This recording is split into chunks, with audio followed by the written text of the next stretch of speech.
Well guys, 2021 is officially over with. I hope you all had a great holiday and a great New Year's, and now it is time to do my list for my favorite movies of 2021. So normally when I do these lists, I try to make it as a top 10. However, this year, I had to stretch it out to 15 because for me personally, I can't speak for everybody, but for me personally, there was a lot of good movies that came out this year.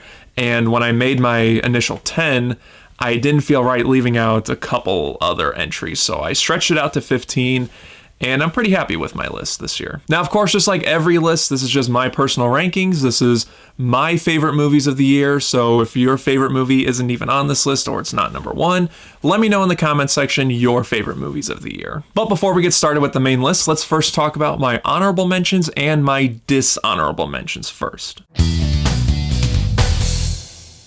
My dishonorable mentions for 2021 are Snake Eyes, Space Jam: A New Legacy, The Eternals, Venom: Let There Be Carnage, and my least favorite movie of the year, Tom and Jerry the Movie. And my honorable mentions of the year are Godzilla vs. Kong, Nobody, Ghostbusters Afterlife, Candyman, and Psycho Goreman. I'm not sure if I'm going to do dishonorable mentions every year, but I thought I'd try it this year just to see how it works out.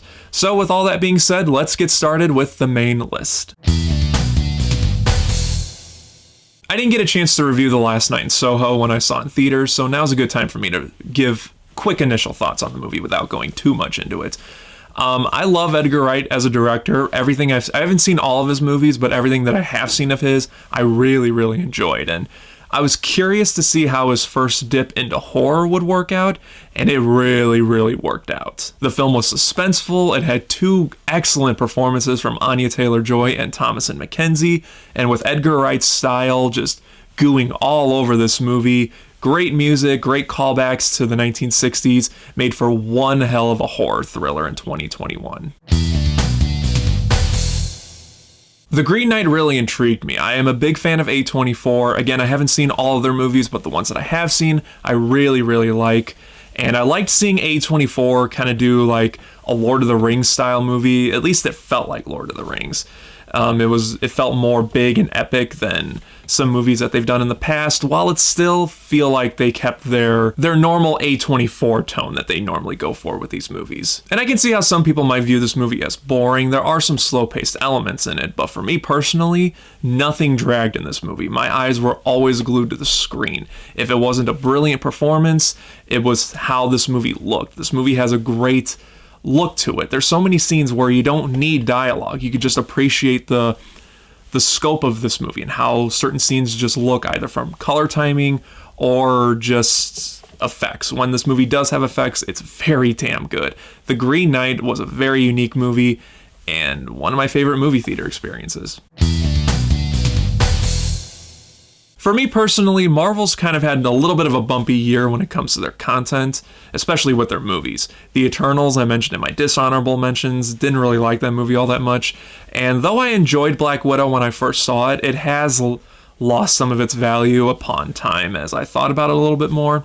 But the biggest surprise for me this year was Shang-Chi and the Legend of the Ten Rings. I didn't know what to think of this movie going into it. I know nothing about the character. All I knew was it was Marvel's first attempt at like a martial arts style movie, and it totally paid off. This movie, like I said, was a huge surprise. I really got interested in Shang-Chi the character and his family back history with the Legend of the Ten Rings, with his father and all that stuff. Everything just worked for this movie. It was action-packed, it had a great story behind it, and I am so excited to see what they do next with this character and the Legend of the Ten Rings. So good job, Marvel. You took a risk with making a martial arts movie that's a little bit different than your typical MCU style stuff, but this time, unlike Eternals, it definitely paid off. The Night House is another movie that I didn't get a chance to review when I saw it this year. I did go see it in theaters with the intentions to review it, but I forgot the reasons why. I just didn't get a chance to review it.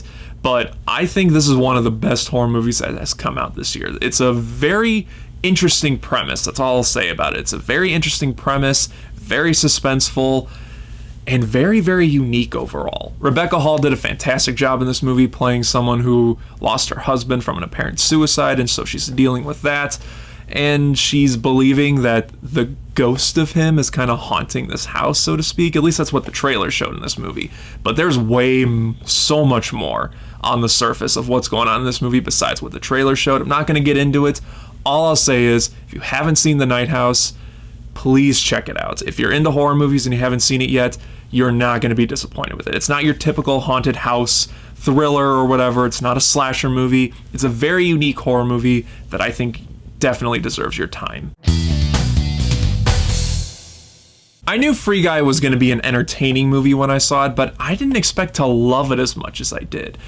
This isn't just, for me personally, again, this isn't just an entertaining video game movie. There actually is some good characters in this movie, and it's a pretty intriguing story. Ryan Reynolds was perfect for this movie. Jodie Comer is very talented. She's picking really good projects. We're going to be talking about another one of hers very soon.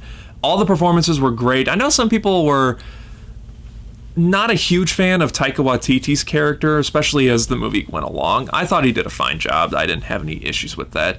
And yeah, this movie just advertised itself as a fun video game style movie when, as the film goes along, it turned out to be a lot more than that. Very entertaining movie, very heartfelt, surprisingly. I know towards the end with two of the main characters, some people didn't fully believe that, but for me, again, I thought it was fine. It is a fun movie, and if you haven't seen it, what are you doing? It was being talked about a lot, so just go check it out if you haven't seen it by now. The Card Counter is a movie that I think is similar to The Green Knight.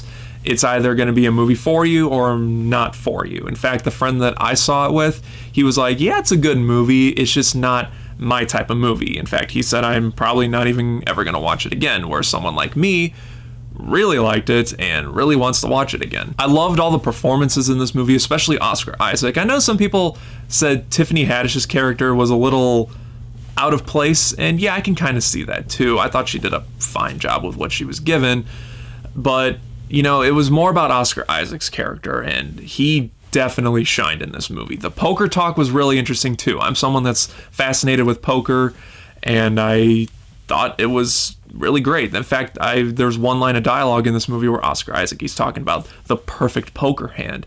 That scene, for me, since I love poker talk, was really interesting to see and really interesting to listen to him talk about. And it surprisingly had some moments towards the end of tension and suspense. So if you're into a little bit of artsy style movies, it's not a complete artsy movie, but it has some sprinkles of artsy stuff in it. But if you're into that and a little bit of poker in your movies, then definitely check out The Card Counter. I was surprised to hear that The Suicide Squad didn't really do that well at the box office, and I don't really understand why. To me, when it comes to purely fun comic book movies, The Suicide Squad is the best when it comes to that. When you have James Gunn directing, he does have a fun style to his directing style, so the movie just exploded with just so much fun energy in the movie. It's R-rated, so he definitely went for those graphic and brutal moments. And we had better characters this time around. I cared more about these characters than in David Ayer's Suicide Squad movie. I don't understand why this movie didn't do well at the box office, because we have been complaining as comic book fans that we're just getting the exact same comic book movies over and over again when it comes to Marvel, and yeah, even DC started to copy off the Marvel routine. And then we get a movie like The Suicide Squad that is trying to be different than those movies, and no one went to go and see it. I don't get it, but I guess at the same time, I shouldn't really look too much into it. I don't know. I love the movie. If you didn't, that's fine. I don't get it. I think this is way better than that first Suicide Squad movie we got, and I'm hoping we get a sequel to this one. I don't know if we're going to, since, like I said, it didn't do well at the box office, but I'm hoping we do in the future. Another one that I didn't get a chance to review when it came out was The Last Duel, and yet another one that completely bombed at the box office, and that I am very, very, very upset and disappointed with, because, man, this movie was good. Narrative-wise, I can understand why some people might have been turned off by this movie, because it essentially is the exact same story being told 3 different times, just at a different perspective on each time. And yeah, I can see some people might see that as boring. I didn't find that boring at all. I thought it was a pretty clever way to tell this story. Because when the movie was going along, and by the time the first part of the story was almost over, I was like, oh, and I've only been sitting here for like 45 minutes or something like that, and we're already what feels like it's towards the end of the movie. And then the story restarted by being told it was in a different perspective, by a different character's perspective. And I was like, oh, okay, I see what they're doing. They're trying to make you see all sides of this story on who witnessed it and who didn't witness it. And I thought that was a pretty clever way to tell this story. And on top of that, great performances, and the movie looks incredible. I like the cold darkness of this movie. It felt like a medieval period piece, which is what it is. And I'm so disappointed that this movie didn't do well at the box office, because yeah, we don't get movies like this anymore. And people always complain that we don't get movies like this anymore, and yet this movie came around and no one went to go and see it. Very similar to the Suicide Squad. I don't get it. If you see a movie that you're complaining about, that we don't get movies like that anymore, and you see it coming around, go see it, go support it, because now we're probably not going to get any more medieval movies like this anymore, at least not for a very, very long time. If you haven't seen The Last Duel by now, it's out on Blu-ray now. I don't know if it's going to be on Disney Plus because it's a 20th Century Fox title, but it is out on Blu-ray now. Go buy the movie, go support this movie, because I think we need more movies like this, more movies that aren't comic book movies or aren't based on any type of media, something unique and different like this. So go support this movie if you haven't seen it by now. It's definitely worth it. So I just noticed that 3 movies in a row are movies that didn't do well at the box office. Unintentional, I promise. But I think out of all of them, I'm especially upset that West Side Story didn't do well at the box office either. I know a lot of people said when this movie was announced that we don't need another adaptation of West Side Story. The original movie was fine the way it is. And I kind of said that a couple times too, but seeing Steven Spielberg directing this got me immediately excited. And I was just genuinely surprised at how much I love this movie, because like I said in my original review, I'm not a fan of musicals. I've liked maybe a handful of musicals my entire life, but now West Side Story is definitely one of them. This movie had so much energy behind it. Again, performance-wise, everyone is fantastic in this movie, and I'm glad that this movie, at least, unlike the other movies that didn't do well at the box office, at least this movie has gotten a lot of Oscar buzz behind it. This movie definitely deserves it. It's still playing in theaters. Go support West Side Story if you want to see it.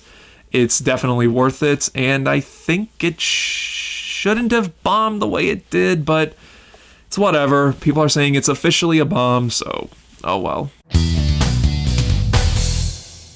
For me, A Quiet Place Part 2 is the best horror movie that's come out this year. This movie was so much fun from beginning to end. John Krasinski was back directing it. It picked up immediately after the first movie ended. We had a great new character with Cillian Murphy's character. Everything about this movie is just what a great horror sequel should be, I guess. Having familiar aspects of the first movie, but going beyond what the first movie did. I think that's what makes a good horror sequel, because when a horror sequel just does the exact same thing over and over again, it gets repetitive and boring after a while. This movie, while it, like I said, it does have similar elements to the first movie, it did do new things with it, and it did expand the story of A Quiet Place, so much so that we're getting a spin-off movie while we're getting A Quiet Place 3 with John Krasinski. And if they can keep it going, I wouldn't mind seeing this turn into a bigger franchise. I loved A Quiet Place 2, and like I said, I think it's the best horror movie this year. Alright, we're into my top 5, and we're starting my top 5 with Zack Snyder's Justice League, the most unique comic book movie we've ever gotten, and I still stand by that. Now, I have to admit, I was one of those fans that was going to be a little bit skeptical about this movie, simply because I didn't want to get my hopes up too high just in case this 4-hour director's cut was going to end up being worse than the theatrical cut. But man, I was so relieved when the movie ended and I said to myself, wow, That was great. So much so that I bought 3 copies of the movie on 4K Blu-ray. It's all the same disc, but I love this movie so much I wanted different copies of it. I first bought the UK version when the US version didn't have a release date yet, and I even double dipped on the Steelbook because it was on sale on Black Friday. I haven't even opened it yet. So that should tell you how much I really love this movie and how happy I am to say that all my worries were gone by the time the movie ended. And I don't know if we're going to get a Justice League 2. I'm not one of those fans that immediately said to myself, okay, yeah, restore the Snyderverse and do all that stuff. If we do get it, cool. If not, at least we got to see Zack Snyder's full vision of Justice League from beginning to end, and that it was more than good. It was great. The Father actually was my #1 movie this year, but then we had a couple more movies that took it out of the #1 spot. But it still affected me so much, even when I rewatched it after the Blu-ray came out. Its demotion from the #1 spot isn't because of anything wrong with the movie that I saw when I rewatched it or anything like that. I guess the main reason I demoted it from #1 to all the way down to #4 is simply because after I rewatched it on Blu-ray, I did realize it has a little bit of a lesser rewatchability factor than my other top 3 movies that I'm going to talk about are. It's still a fantastic movie and very, very unique in the way it was told with its story, putting you in the perspective of the character that has this disease, dementia, and that could make for a strange, constructively weird storytelling. And while it did have elements of it, it was executed pretty damn well, if you ask me. I know this movie technically came out in 2020, but for me, we didn't get the movie here to where I lived until like February or March of 2021. So for me personally, it counts as a 2021 movie. I was so happy to see Anthony Hopkins won Best Actor. He definitely deserved it. This was more than just a performance to him. And yeah, it might not have that rewatchability factor that my top 3 movies would have, but it's still a damn good movie to check out if you haven't seen it already, and a very unique movie. If you stick with it, you're going to be fulfilled by the end of it, trust me. Spider-Man No Way Home was one of my most anticipated movies this year. I love Tom Holland as the character. I love his previous 2 movies, and I was so excited to see what they were going to do with this movie now that the multiverse has opened up, and it didn't disappoint at all. Like I said in my review, everything in this movie was just so well handled and so well executed that my issues with the movie were so tiny. A couple little small nitpicky things here and there that they're not even worth bringing up, because the overall scheme of things was so well made and so well handled. And I just saw the film again last night upon the night of recording this, and everything has held up. The novelty of this movie, the spoilers, everything has all held up incredibly well. It's my new favorite Spider-Man movie, and I can't wait to see what they're going to do with the character next.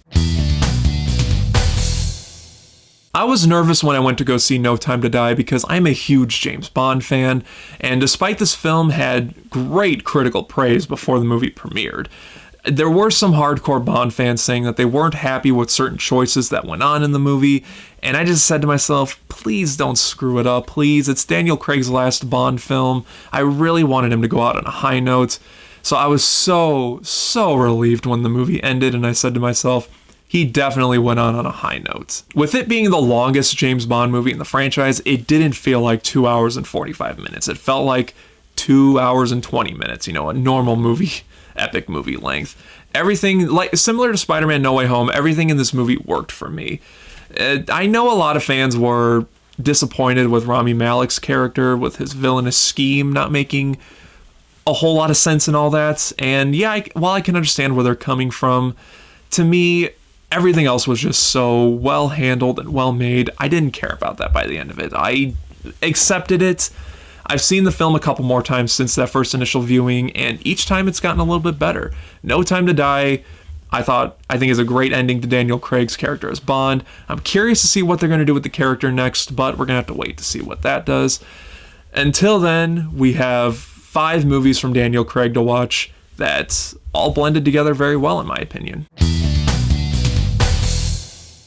And yes, my favorite movie of the year is Dune, the movie that I was so pumped out of my mind to see when I found out Denis Villeneuve was going to direct this movie. and then how disappointed I was when it kept getting pushed back until 2021, but at least I got to see it in theaters, in IMAX, and I really wanted this movie to do well, and I was afraid that this movie wasn't going to do well at the box office because it's not a comic book movie, it's not Spider-Man or all that stuff, but I was genuinely surprised when it made enough money at the box office to warrant a sequel. So we are going to go see the full story of the first book completely finished. I'm so happy to say that. And yeah, this movie deserves the #1 spot simply on how big this movie is and how epic it is and how well filmed and well directed it is. I said in my review that this movie has the potential to be called the next Lord of the Rings, and I still stand by that. This movie is so big and epic, and the effects blend in so seamlessly. Nothing stood out in this movie. Denis Villeneuve, he's probably my favorite director of all time. The way he directed this movie was just incredible. Performance-wise, everyone's fantastic. Effects-wise, it looks great. The music is fantastic, and I can't wait to see the sequel. And thank you, people, for going to see Dune. You know, The Last Duel, West Side Story, and Suicide Squad, they didn't really do well at the box office. All right, whatever. But at least people cared enough about Dune, because if this movie wasn't going to get a sequel, I would have been pissed when I walked out of the theater. But thank God we're getting a sequel, and hopefully we're going to get more Dune movies, because I do want to see this world continue. So that's it. Those are my favorite movies of the year 2021. Just like always, guys, let me know your thoughts and opinions on this movie and your personal ranking for your favorite movies down in the comment section. And thank you again for another year of watching my channel in 2021. I'm excited to do more videos in 2022 and to really focus more on my channel in 2022. That's my New Year's resolution, and I'm really going to try to stick with that. So thank you again for watching. Thank you for sticking with me in 2021. I'm excited for what 2022 has to bring for my YouTube channel and for my life in general. Hopefully it's good. And hopefully it's good for you guys too. So again, thank you so much for watching, and thank you for watching this video. If you enjoyed this video, then don't forget to like and share it. Subscribe right here if you haven't already. And until next time, guys, take care.